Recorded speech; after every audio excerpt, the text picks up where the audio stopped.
Hi all, and welcome back to Records of Robbie. Remember to subscribe.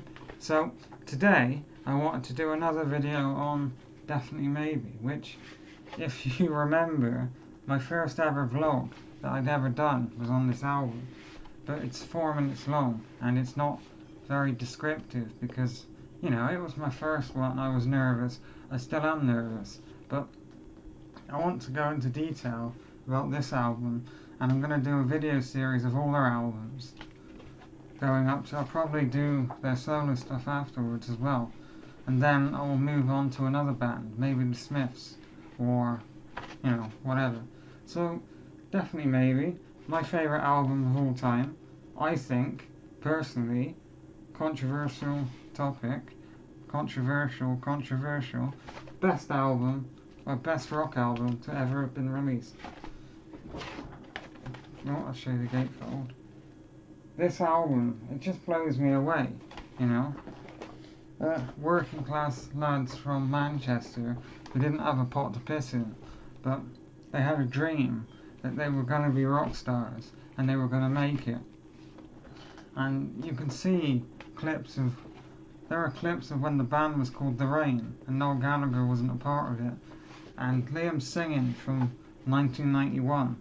You can have a look at the song called Alice. You can find it on YouTube. There's an Oasis song, or The Rain song, called Alice from 1991. And Liam singing is so melodic and so much different than what you'd get on a solo album now.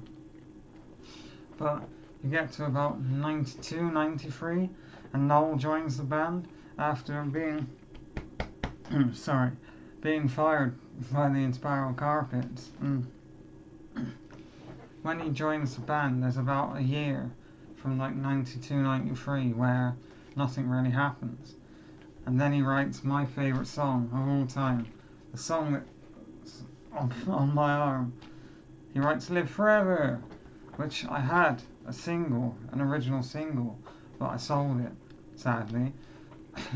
I think that song in particular is just, for me, it's the lyrics and the guitar work, but mostly the lyrics. My problems with depression can get really bad, and a song about never giving up and just living forever. Maybe I can't even think of the lyrics. Okay, I will probably put the lyrics in at the end, but that's the greatest song of all time, or my favourite song of all time.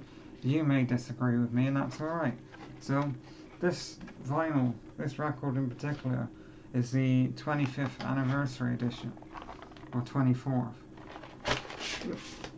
And it's on a grey vinyl. Ooh. I have a regular version, which I did in the original review, but the actual grey vinyl, it sounds terrible. I think the version I bought, I don't know whether it's just my one, or it's a problem with all the coloured vinyls, that it just doesn't sound as good as the regular black vinyl, which is really annoying because I was really excited to pick it up and it wasn't cheap. There is a Definitely Maybe picture disc that came out, which I might try and find and put on the wall, which would be nice because it is my favourite album. Anyway, back to actual reason you're here. So 94, they were playing a gig in Glasgow where Creation Records, Alan McGee, that's his name, saw them live and it offered them a record deal and they made it. But the album, Definitely Maybe, it took them there was 3 attempts to actually record it. So when they started recording and they had the finished demos, but everyone was really underwhelmed because it didn't sound like they did live. Oasis in the early days sounded spectacular live, and they wanted that same sound for the album, but they just couldn't get it. So they tried a second time and it just didn't work. And then third time they brought in this producer called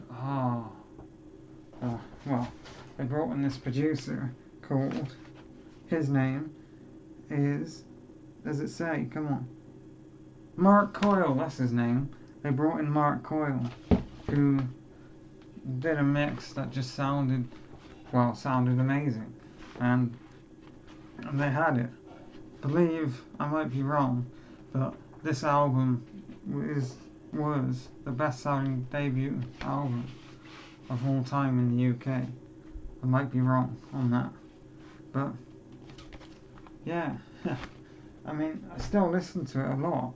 Just from start to finish, the songs are perfect. Rock and Roll Star is the perfect song to open an album with and start your career with. I know it wasn't the first single, but most people in 1994 would have bought that album, and that's the first Oasis song they heard. And it's bloody brilliant. And Shaker Maker, which is a great track, they have they nicked the Coca-Cola theme from the advert at the time, and I believe Noel is still having to pay royalties on that, or something like that. I don't understand it myself. Live Forever, my favourite song. Up in the Sky is a great song about being fucked by the man. It's all about how the people up top are keeping the people down below. That makes sense. Then Columbia. Columbia was originally an instrumental piece, but someone persuaded them to add words, and it's rumoured that Liam Gallagher wrote Columbia, not Noel Gallagher, or they wrote it together. Sad Song. So Sad Song is amazing. It's a beautiful song sung by Noel, but it's on the vinyl. I'll show you the back. But it's not on the album on Apple Music. I don't know whether it's on other streaming services, but I just thought that was weird. Maybe it's to fill up space on the record. I don't know. Then Supersonic, one of their best songs. Bring It On Down. Bring It On Down is such a great punk rock song. It's straight at it. It's amazing. Cigarettes and Alcohol, Proper Lads song. My anthem. Dixie's Dinner. I love Dixie's Dinner. That's a great tune. I don't know who Digsy is though. I need to look that up. Slide Away. I always have this memory of driving. I was in America on holiday with my partner. We were driving in her Jeep and the song came on and we sang it together. I know that's cheesy, but for me that was heartfelt. And Married with Children. Married with Children is a great closing track to an album. I love the lyrics. Goodbye, I'm going home. You know, that's perfect when you're closing the album. And how it's all about someone who's really big-headed and needs to shut the swear word up. So yeah, thanks for watching, and I'll see you in the next video where we go over What's the Story, Morning Glory. Remember to subscribe, hit the bell notification, and like all the videos.